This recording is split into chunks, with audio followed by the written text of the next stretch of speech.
नमस्कार.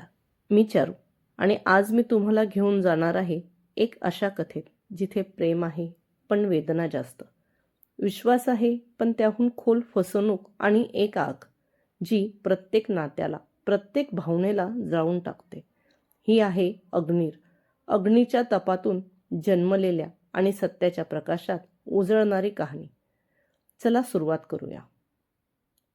हॅलो सोना, where are you? किती लेट केलंस आज घरी यायला?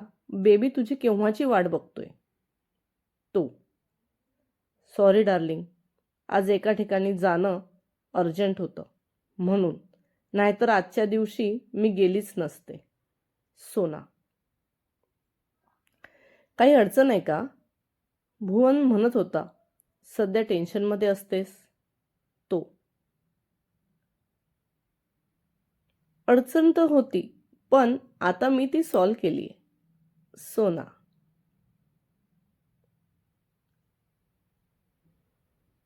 जान, किती वेळा सांगितलं आहे की अडचणीच्या गोष्टी माझ्यावर सोडून देत जा, पण नाही, सगळ्या ठिकाणी तुलाच पुढे पुढे करायचं असतं.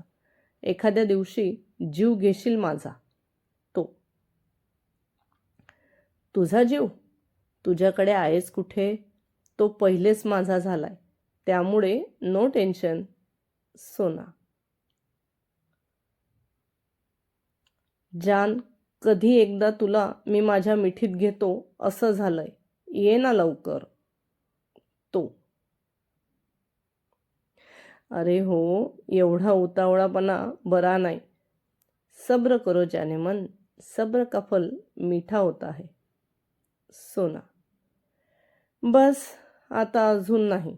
तू लवकरात लवकर मला माझ्यासमोर हवी आहेस. एक तर मी एवढ्या दिवसांनी बिझनेस ट्रिपवरून आलो आणि तू गायब. तो, खरंच एक महत्त्वाचं काम होतं, वरना हम तो आपके इंतजार में आंखें बिछाए बैठे थे. बस, बरं मम्मीजी झोपल्या का? सोना, all set sweet heart. Mummy पण झोपली आणि पिल्लूसुद्धा मम्मीसोबत झोपले.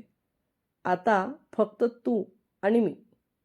आज मला तुझे कोणतेही कारण चालणार नाही. तो, हो रे राजा, मी पण येतेच आहे. मी ते आ आ धडाम. सोना,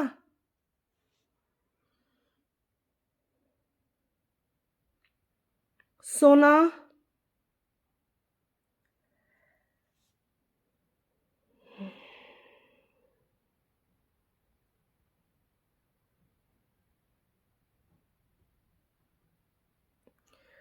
doctor, where is my wife?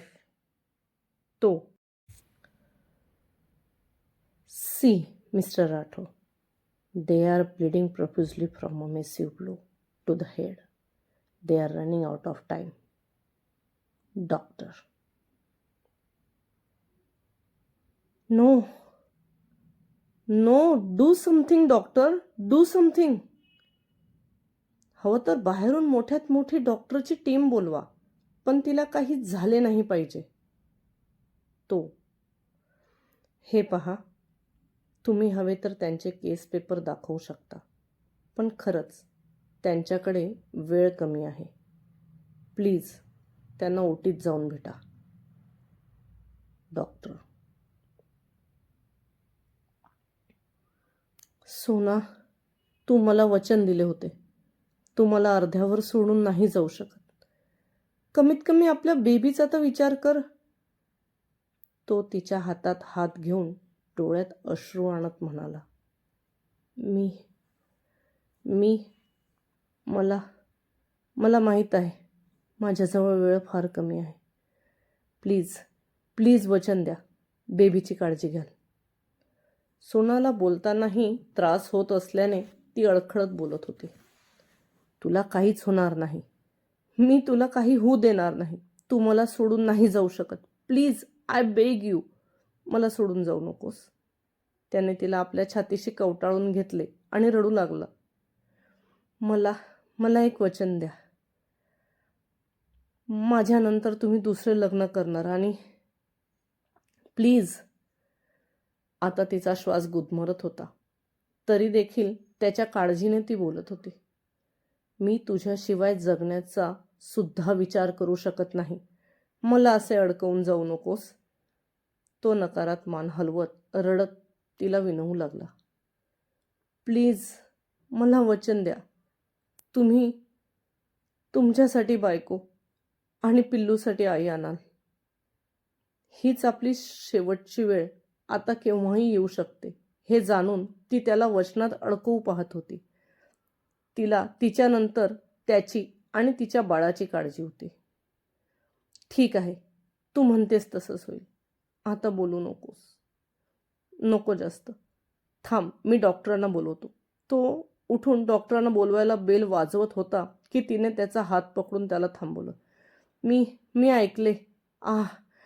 आता माझ्यामुळे कोणाचा तरी ॲक्सिडेंट झाला आणि त्याचे डोळे कायमचे गेले. प्लीज तुम्ही माझे डोळे त्या व्यक्तीला डोनेट कराल. ही माझी शेवटची इच्छा समजा. माझ्यामुळे कोणी हे जग बघू शकत नाही. हे दुःख घेऊन मला नाही मरायचे. सोनाला आता त्रास होऊ लागला. काय बोलते तू हे? मी हवं तर डोनर अरेंज करतो, पण हे असं काही बोलू नकोस. तो तिला समजवू लागला, पण तिच्याकडून आता बोलवलेही जात नव्हते. तिने आपली मान हलवत त्याला नकार दिला. तिच्या डोळ्यातून पाणी वाहू लागले. ती एकटक त्याच्याकडे बघत होती, जणू ती त्याला शेवटच्या डोळ्यात भरून घेत होती. त्याच्या देखील डोळ्यातून पाणी वाहत होते. तिला समजून घेत त्याने तिच्या कपाळावर आपले ओठ टेकवले आणि त्याचे ओठ कपाळावर टेकताच तिने समाधानाने डोळे मिटले. वेकअप सोना, उठ बच्चा, बघ माझ्याकडे. घरी आपले पिल्लू वाट बघते. उठ ना. तू अशीच करते, कधीच माझ्या ऐकत नाही. बघ, तुला माझ्यासोबत वॅकेशनला जायचे होते ना. चल, तू म्हणशील तिथे जाऊ. जितके दिवस म्हणशील तितके दिवस राहू, पण उठ ना. तू तर आता उठली नाही तर रागवेल मी. तुला आठवते, आजच्या दिवशी 4 वर्षापूर्वी आपली एंगेजमेंट झाली होती आणि आजच्या दिवशी तू मला सोडून जाणार. नको रे बाळा, एवढे निर्दयी नको वागू. उठ ना गं. तुला सोना. तो तिच्या खांद्यांना दोन्ही हाताने गदागदा हलवत तिला शेवट उठवण्यासाठी विनंती करत होता. शेवटी त्याने तिच्या नावाने टोह फोडला. सोना. मित्रांनो, जर तुम्हाला अग्निरची सुरुवात आवडली असेल तर जरूर लाईक करा. कथेत पुढे काय घडते हे जाणून घ्यायला माझ्या चॅनलला सबस्क्राईब करा आणि बेल आयकन दाबा, जेणेकरून पुढचा भाग तुम्ही मिस करणार नाही. तुमचा एक लाईक, एक कमेंट माझ्यासाठी खूप मोठी प्रेरणा आहे. धन्यवाद. पुढच्या भागात भेटूया.